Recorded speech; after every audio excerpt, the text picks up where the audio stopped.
Name of that Ekadashi that occurs during the light fortnight of the month of Ashadh? Who is the worshipable deity for the auspicious day, and what is the process for observing this event? Lord Shri Krishna replied, O caretaker of this earthly planet, I shall gladly tell you a wonderful historical event that the Deva Lord Brahma once narrated to his son Narad Muni. One day, Narad Muni asked his father, what is the name of the Ekadashi that comes during the light part of the month of Ashad? Much as you did. Kindly tell me how I should observe this Ekadashi and thus please the Supreme Lord. Sri Vishnu, Lord Brahma replied,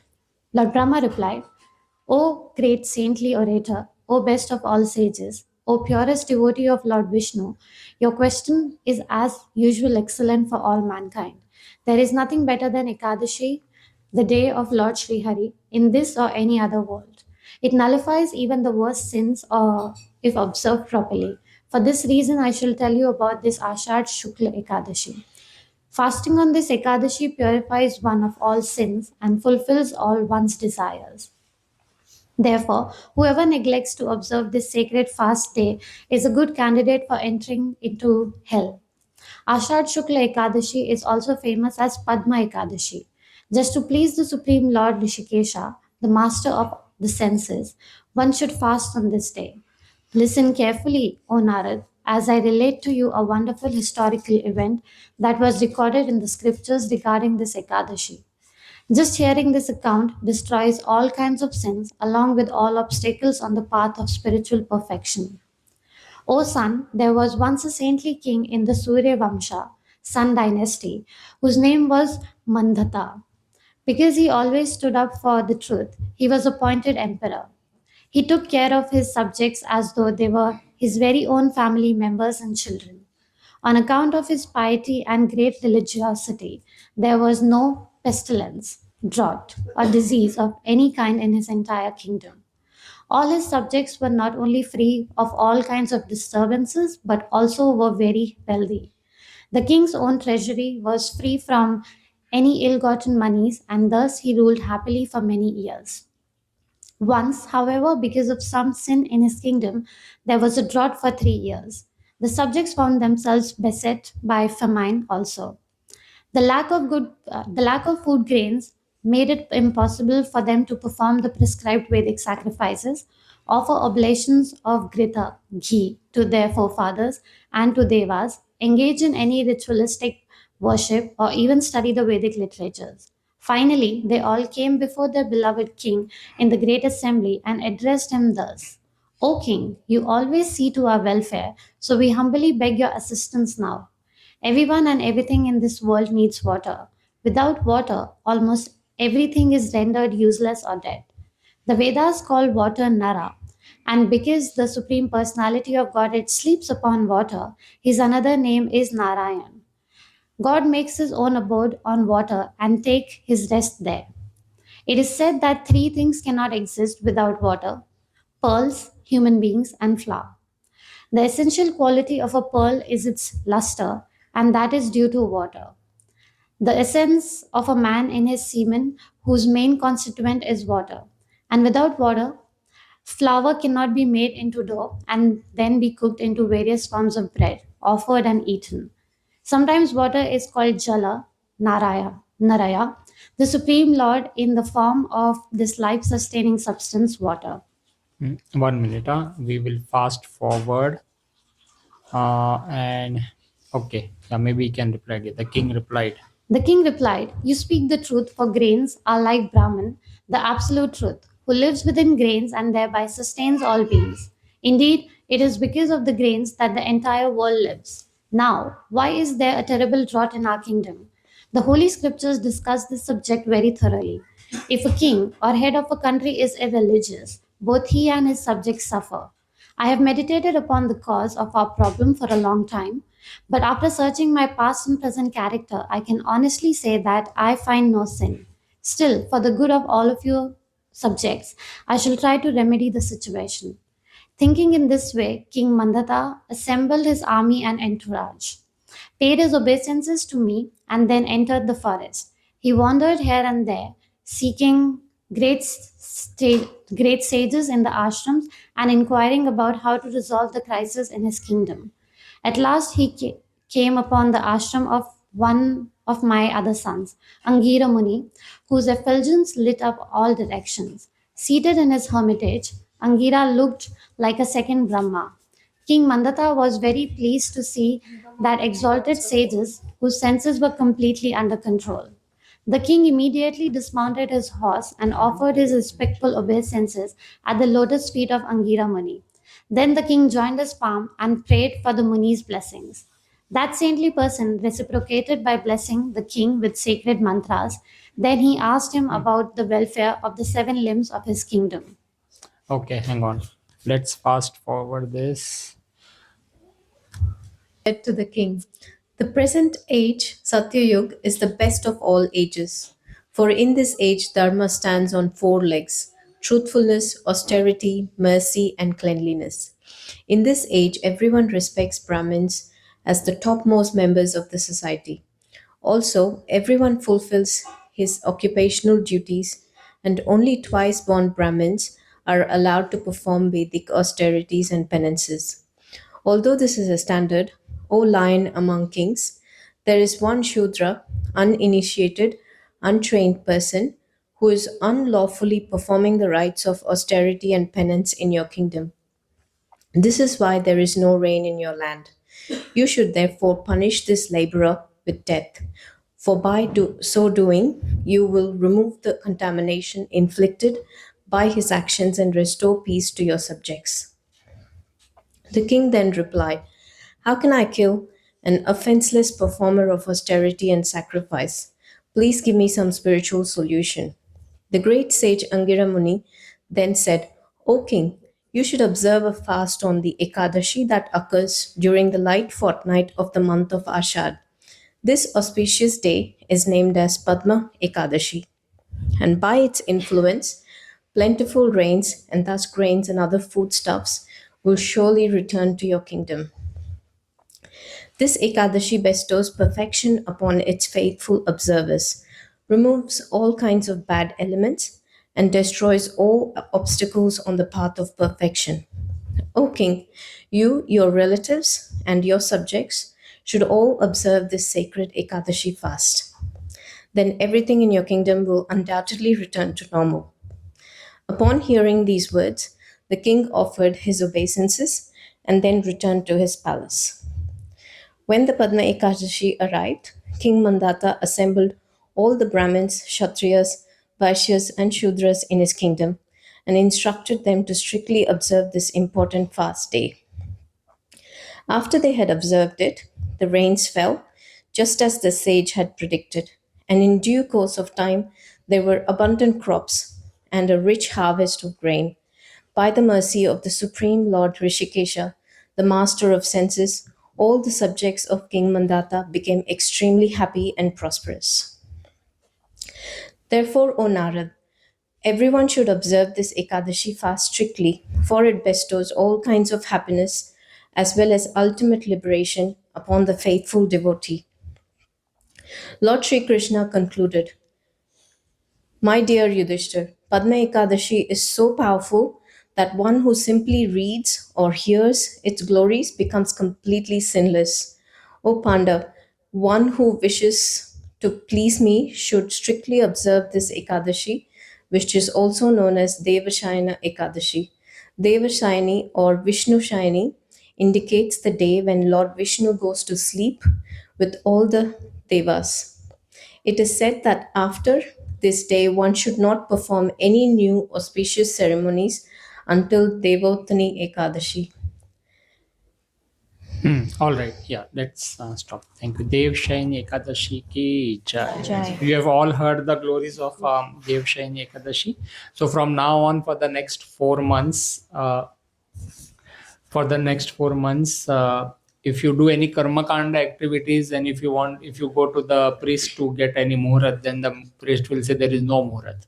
Okay, so if you want to enter into new house or anything, then priest will say no, don't do it. Okay, so that's how it is done.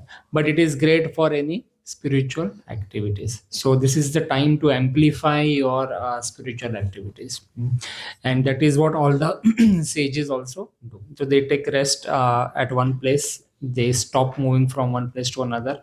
Chaitanya Mahaprabhu also he stopped at one place and then he did lots of bhajan for 4 months. So this is a good time to amplify, and this is a good time to invest in your spiritual future. This is, everybody has a spiritual future, and our aim is to immediately get linked to the parampara that we are there. At least in this lifetime we should get linked to Gurudev. And so it is very, very important that we progress faster. So Ekadashis will help us. So what is the issue with us progressing in our spiritual life? It is because of all the other activities that we may have done in the past, which give us some or the other kind of reactions, and that keeps us away from getting spiritual happiness. Ideally, spiritual happiness is independent, it is not dependent on material happiness, but because of uh, our so-called material mind, we are always engrossed in material activities, and then we give ourselves uh, a goal that once my material life is solved, then I will progress spiritually, then I will start spiritual activities, then I will start my chanting. But that doesn't really happen. Material world is designed in such a way that constantly there are waves, the way we see waves in the sea. So there is nothing called as that material life will stop giving you sorrow and then you will start your spiritual journey. Okay, but once we do ekadashis, then it helps us calm down the huge reactions that are about to come. Okay, so ekadashi, it is said, as we read here, Ekadashi can resolve all the sins from the past. So it will help us. So that is why we should take shelter of Ekadashi Devi. Every 15 days the Lord has given us. And apart from spiritual credits, materially also, from a health perspective also, it is great. Because we eat so much. I mean, at least I'm talking about myself. For the 14 days we'll eat so much, 3 times a day. Then it is a good day to give your body a detoxifying day for one day. For 24 hours or maybe 36 hours, if we give a complete fast, maybe just with water fasting, then all the cells in the body will rejuvenate. Cancer will be away from you for a long time. So it's a multi benefit thing, Ekadashi. All right, I can't talk enough about Ekadashi, but yeah, that's about it. All right, so let us follow this fast of Ekadashi. And so Devshayani and Devshayani, the Lord actually doesn't go to sleep as such, but yeah, for spiritual pastimes we can say that the Lord is sleeping. Okay. Also, so Chaturmas I have already spoken. So next week, or even from tomorrow, if you want to start, you can start, or we can start from Purnima also. And no leafy vegetables for the next 1 month. Try doing it. Should try doing it to get the full benefit. And yeah. Uh, so today is a Rath Yatra, return Rath Yatra day, or it is also called as Bahuda in Odia language. Bahuda means return, वापस आना. So today is the return Rath Yatra. Our Jalaja Krishna Prabhu or Jaswant Prabhu is attending the Rath Yatra, and I believe Gaurav Prabhu is also, or maybe he definitely attended the one that went from Shri Mandir to Gundicha. So today is the return Rath Yatra day. So the Lord is going to mount his chariot and come back. Come back from where to where? From Gundicha temple to Shri Mandir. So Shri Mandir is the main Jagannath temple where we see in the various videos there is a chakra and so many things that we see. So Shri Mandir stands for the Dwarka mode, or the Aishwarya Bhav. The Lord in the Dwarka is like a king. So Shri Mandir is more like a kingly thing, whereas Gundicha temple is more of a Madhurya Bhav. It is a mood of Vrindavan. separation from the Lord of Vrindavan. So generally, in short, what happens is around a month back, the Lord marries, Lord Krishna marries Rukmini Devi. Okay, that is the marriage ceremony is performed. After that marriage ceremony is performed, then the Snan Yatra festival occurs. So both Jagannath, Baldev and Subhadra Devi, they are bathed, and then the Lord falls transcendentally sick. So Rukmini Devi is none other than Lakshmi Devi herself. So Lakshmi Devi takes care of the Lord Krishna or Lord Jagannath. For 15 days, she takes full care, day and night. She does not even sleep. And after the 15th day, she sleeps because she is very, very tired. बहुत थक जाती है. And when she sleeps, then the Lord mounts the chariot, and along with Baldev and Subhadra, he goes to Gundecha temple. And then when Lakshmi Devi wakes up, she is extremely angry कि ये क्या मैंने इतना मेहनत किया, I did all the seva and the Lord is gone and he has not even taken me. He took his sister but not me. This is a common problem in everybody's house, isn't it? The bahu of the house always think कि बहन अभी भी उसी का राज चल रहा है. मैं छोड़ के सब आई, मेरा तो कुछ भी नहीं इधर. So anyway, so Lakshmi Devi becomes super angry, or Lakshmi Devi or Rukmini Devi. So it is said that on the 5th day, when the Lord lives, Hera Panchami. Hera means to see. Panchami means 5th day. So Lakshmi Devi goes to see the Lord. कि किधर है? किधर गया? He has left me. Then she goes to Gundicha. And then she tries to meet the Lord, but the Lord's servants don't allow her to enter into Gundicha. Lakshmi Devi cannot enter there. So it is said that she does some damage to the Lord's Ratha cart in anger. So this transcendental pastime is enacted by the Pandas. So Lord Jagannath has his own set of pandas, and Lord Baldev also has his own set of pandas, and so does Subhadra Devi and Lakshmi Devi. Okay, so the pandas enact these pastimes in our current world. And so then the Lakshmi Devi is very, very angry, and then she goes back. And now today the Lord is returning back. Okay, when the Lord is returning back, now Lakshmi Devi is not going to allow him to enter inside Shri Mandir because she is going to stand there and she says, "Ki mat aao andar." So somebody has to do some mediation. So it is said that the king does the mediation, the Raja. Nowadays, the pandas will fight with each other, and the king will do the mediation. And so she allows allows Baldev and Subhadra to come inside, but Jagannath is kept outside, like that. So that all pastimes will happen today. You should all pray to the Lord that one day you are able to go to Jagannath Puri and witness these pastimes by standing there. Also, Jagannath, Baldev, Subhadra, today or either tomorrow, they will be in Sona Vesh. It is said almost like many hundreds of kilos of gold is worn by them. I had the fortune of attending one of the return Rath Yatras, and I have seen the Lord in the golden vesh on their Rath Yatra, on the Ratha cart. So lot of crowd, but yeah, if you desire, then your desire will come free. They all go in one line, and then you can see the Lord. So this is the quick significance of the return Rath Yatra that is happening today. Jagannath Baldev Subhadra Devi ki jai. All right. So we will quickly continue with our